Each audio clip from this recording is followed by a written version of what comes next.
السلام عليكم ورحمة الله تعالى وبركاته. الحمد لله القائل فلما بلغ معه السعي قال يا بني إني أرى في المنام أني أذبحك فانظر ماذا ترى قال يا أبت أفعل ما تؤمر ستجدني إن شاء الله من الصابرين أشهد أن لا إله إلا الله وحده لا شريك له وأشهد أن محمدا عبده ورسوله. اللهم صل على سيدنا محمد وعلى آله وصحبه أجمعين. أما بعد فيا أيها المسلمون اتقوا الله أوصيكم وإياي بتقوى الله فقد فاز المتقون. قال الله سبحانه وتعالى يا أيها الذين آمنوا اتقوا الله حق تقاته ولا تموتن إلا وأنتم مسلمون. Hadirin sidang Jumaat yang dirahmati Allah sekalian, marilah kita mempertingkatkan ketakwaan kita kepada Allah Subhanahu wa taala dengan menunaikan segala titah perintahnya serta kita meninggalkan segala tegahan dan larangannya. Mudah-mudahan kita beroleh kejayaan hidup di dunia dan di akhirat. Khatib hari ini ingin mengajak para jemaat sekalian untuk sama-sama menghayati khutbah yang bertajuk Galakan Berkorban. Hadirin sidang Jumaat yang dirahmati Allah sekalian, bulan Zulhijjah yang akan muncul antara bulan yang digelar sebagai bulan haram dan bulan yang sangat ditunggu-tunggu oleh umat Islam. Antara ibadah yang ditunggu-tunggu apabila datangnya bulan Zulhijjah ialah ibadah kurban. Ibadah kurban ialah bagi memperingati pengorbanan Nabi Ibrahim alaihissalam yang diperintahkan oleh Allah Subhanahu wa taala untuk menyembelih anaknya Ismail alaihissalam sebagai kurban. Ia bertujuan menguji keimanan mereka berdua kepada Allah Subhanahu wa taala. Kisah ini diabadikan oleh Allah Subhanahu wa taala dalam surah Shaffat ayat 102 yang dibacakan pada muqaddimah khutbah ini, yang maksudnya ialah maka ketika anaknya itu telah sampai peringkat umurnya yang membolehkan dia berusaha bersama-sama dengannya, Nabi Ibrahim alaihissalam berkata, wahai anak kesayangan aku, sesungguhnya aku melihat dalam mimpiku bahawa aku akan menyembelihmu, maka fikirkanlah apa pendapatmu. Anaknya menjawab, wahai ayahku, laksanakanlah apa yang diperintahkan kepadamu. InsyaAllah ayah akan mendapati aku daripada orang-orang yang sabar.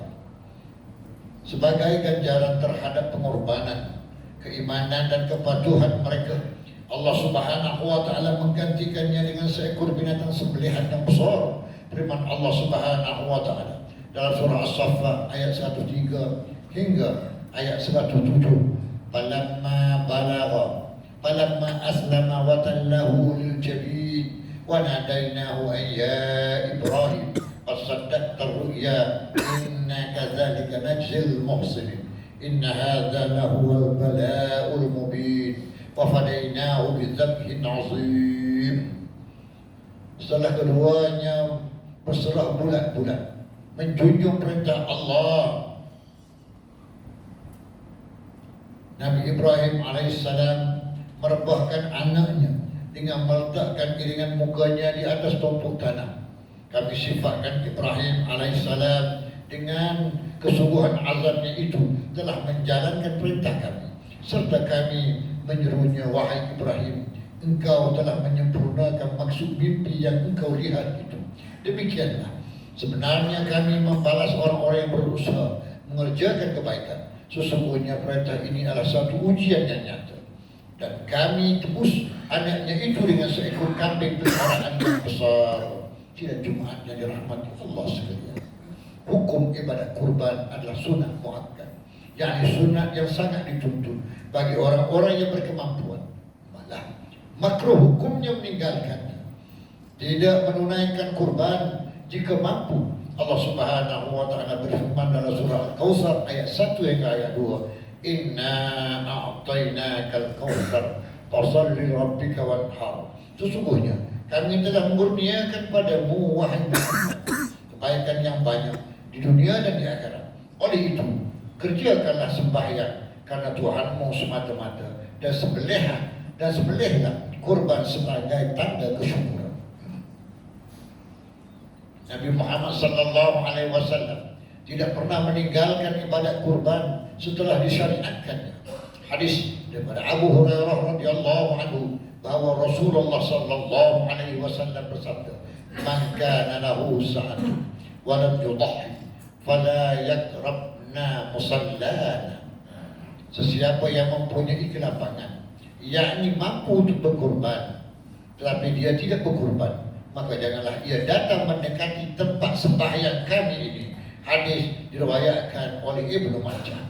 Begitu juga dalam sebuah hadis yang diriwayatkan oleh Sayyidina Aisyah radhiyallahu anhu bahwa Rasulullah sallallahu alaihi wasallam bersabda, "Man amila ma amila adamiyun min amali yawm an-nahri ahabba ila Allah min ihraqid dami innaha la ta'ti yawm al-qiyamati bi quruniha wa ash'ariha wa azlafiha wa anna ad-dama la yaqa'u min Allah bi makanin qabla an yaqa'a min al-ard fatibu biha nafsaha."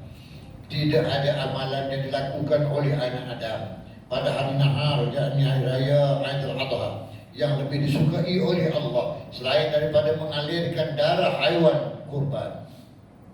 Sesungguhnya haiwan kurban itu akan datang pada hari kiamat kelak dengan tanduknya, dengan bulu dan kukunya, dan sesungguhnya darah tersebut akan sampai kepada redha Allah sebelum titisan darah tersebut jatuh ke bumi. Maka bersihkanlah jiwa sekalian dengan berkurban. Hadis riwayat At-Tirmizi. Hadirin sidang Jumat yang dirahmati Allah sekalian, kebelakangan ini banyak pihak yang menawarkan berkhidmatan menunaikan ibadat kurban di luar negara. Bagaimana bertimbul persoalan, manakah yang lebih baik, sama ada ibadat kurban dilakukan di dalam negara ataupun di luar negara yang lebih memerlukan. Sememangnya lebih afdal, yang lebih baik ibadat kurban itu dilaksanakan dalam negara, tetapi tidak juga menjadi kesalahan jika ia dilakukan di luar negara, terutamanya negara-negara yang memerlukan. Mengikut mazhab Hanafi, makruh dipindahkan sembelihan di luar kawasan kecuali jika ada saudara mara yang memerlukan di sana. Manakala mazhab Maliki pula menggariskan tidak harus memindahkan sembelihan keluar kawasan melebihi jarak musafir kecuali jika ada yang sangat memerlukan.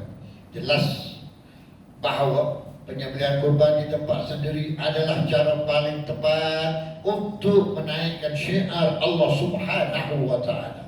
Dengan cara ini orang berkurban dapat mengamalkan beberapa amalan sunnah seperti membuat pengajian daging kurban tersebut, menyembelih sendiri binatang kurbannya, bahkan dapat menyaksikan sendiri sembelihan kurbannya, yakni darah mengalir itu. Hal ini berdasarkan sebuah hadis Nabi sallallahu alaihi wasallam memerintah anak perempuannya Sayyidatina Fatimah radhiyallahu anha dengan sabdanya, "Qaumi ila udhiyatika fashhadiha fa inna laki bi kulli qatratin taqturu min damiha yughfaru laka ma salafa min dhunubiki."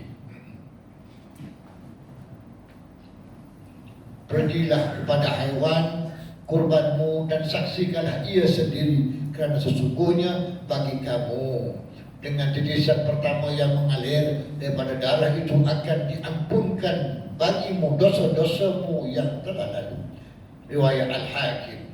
Hadirin sidang Jumaat yang dikasihi Allah sekalian, mengakhiri khutbah kita pada hari ini, marilah kita mengambil beberapa kesimpulan daripada khutbah yang dibacakan. Di antaranya, yang pertama, kita hendaklah meyakini bahawa ibadat kurban adalah ibadat yang disyariatkan di dalam agama kita.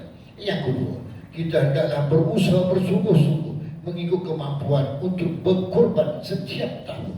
Yang ketiga, kita hendaklah memahami bahawa setiap pengorbanan yang diberikan akan dibalas dengan kebaikan di dunia dan di akhirat kelak. A'udzubillahi minasyaitonir rajim. Bismillahirrahmanirrahim. Watlu 'alaihim naba'a ibnai Adam bil haqq idh qarraba qurbana fatuqabbala min ahadihima wa lam yataqabbal min al-akhar qala aqtulannaka qala innama yataqabbalullahu minal muttaqin. Dan bacakanlah wahai Muhammad kepada mereka kisah mengenai dua orang anak Adam, Habil dan Qabil, yang berlaku dengan sebenarnya, yaitu ketika mereka berdua mempersembahkan satu persembahan kurban untuk mendampingkan diri kepada Allah Subhanahu wa taala. Lalu diterima korban salah seorang di antaranya, yaitu Habil, dan tidak diterima korban daripada yang lain, yakni Qabil. Berkata Qabil, sesungguhnya aku akan membunuhmu. Habil menjawab, hanya saja Allah menerima korban daripada orang-orang yang bertakwa. A'udzubillahi minasyaitonir rajim. Barakallahu li wa lakum bil Qur'anil 'azim. ونفعني وإياكم بما فيه من الآيات والذكر الحكيم وتقبل مني ومنكم تلاوته إنه هو السميع العليم. أقول قولي هذا وأستغفر الله العظيم لي ولكم ولسائر المسلمين والمسلمات فاستغفروه إنه هو الغفور الرحيم.